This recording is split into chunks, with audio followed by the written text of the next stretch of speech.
in the next 12 months, the US seed sector should prepare for?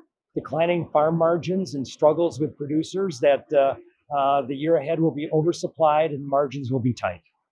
The biggest economic force shaping the US seed sector going into 2026 is? Brazil, the behemoth. They are supplying so much corn and soybeans to the world that it diminishes US export opportunities, keeps the farmer thinking about domestics, and enhances the biofuel industry.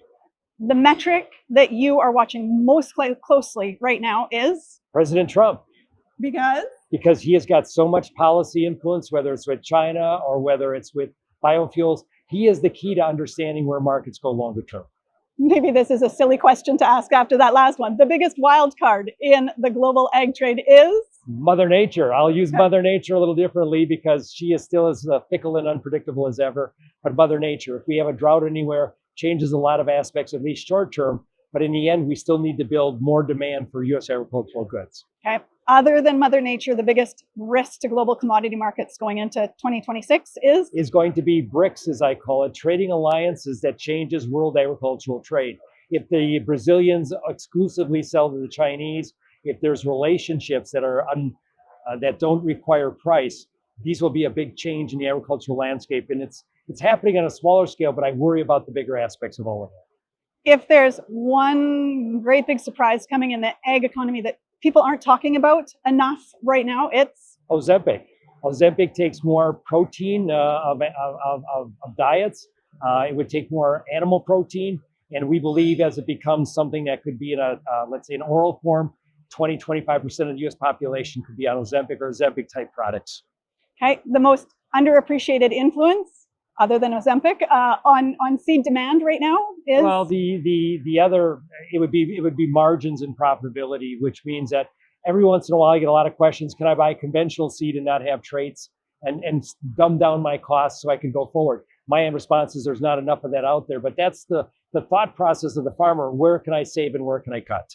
Okay, so the factor that will most influence farmer profitability this year is? It would really be what the government hands out in terms of funding and where we are in terms of the new PLC program, because that will give the farmers a base price, corn, soybeans, and wheat on their acres that looks to be, add to their profitability going forward.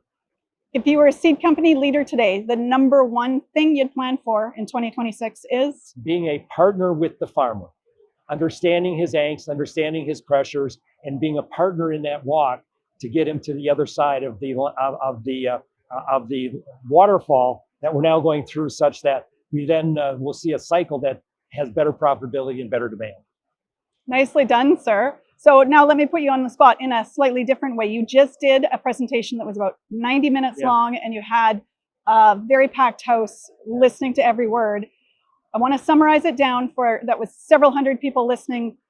Thousands more would be interested across the seed sector. What are your three biggest takeaway messages that people should be thinking about in the ag economy right now? So the one thing I would highlight is that the United States' export prowess, or their opportunities, are becoming diminished. Latin America, Brazil and Argentina, Black Sea in terms of wheat and corn, are going to slice into the U.S.'s export opportunities, meaning that we need to become domestically focused and look at biofuels, or burning it, if you will, to our way of getting more demand and enhancing our outlook for commodities and profitability. That is the one key I would leave with everyone. Exports may not be the sole carrot that we try to grab in terms of changing our landscape in agriculture. That being said, I do believe that as we think forward, that the farmer needs to grapple with high costs and somehow find ways to diminish or reduce his exposure. One of the biggest cost increases that shocked me was machinery. Machinery is the driving cost for many of the farms today. They need to maybe not lease as frequently, look at change of ownership, take older equipment, use it more gingerly, and do more maintenance on it. But I believe that machinery and equipment are one of the things every farmer needs to focus on very acutely.